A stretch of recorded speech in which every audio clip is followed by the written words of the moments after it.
ينظف الرئتين ويزيل البلغم ويخفف السعال الجاف ويعزز المناعة. الوصفة يوم سأشاركها معكم بدأت باستخدامه واختفى السعال الجاف الذي كنت أعاني منه طويلا. لم أعد أصاب بالمرض وأصبحت رئتي صافية. أنا متأكد من أن هذا العلاج الفعال سيفيدكم كثيرا. لنبدأ بهذا العلاج الطبيعي الفعال. لنقطع ليمونة إلى شرائح. يقوي الليمون جهاز المناعة وهو محفز طبيعي لدفاعات الجسم. يزيل السموم الضارة ويطهر الجسم. لجهاز المناعة وهو محفز طبيعي لدفاعات الجسم. يزيل السموم الضارة ويطهر الجسم. لهذا السبب سنستخدم الليمون في هذه الوصفة. كمكون ثان سنستخدم فصين أو 3 فص ثوم.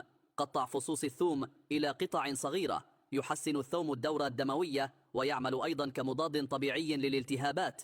إذا كنت تعاني من أمراض متكررة وتحتاج إلى وقت طويل للتعافي فأنت بحاجة إلى استخدام الثوم. سنستخدم أيضا قطعة من الزنجبيل المقشر والمفروم. الزنجبيل غني بالمعادن والفيتامينات. للمكون الأخير سنستخدم بصيلة حمراء.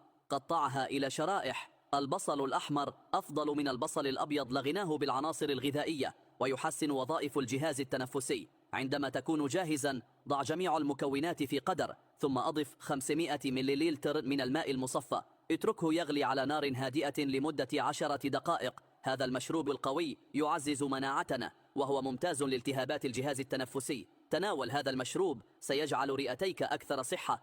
بعد 10 دقائق أطفئ النار وصف المشروب. المشروب جاهز للشرب. اختياريا يمكنك إضافة القليل من العسل الطبيعي. من المهم شربه مرة واحدة أسبوعيا.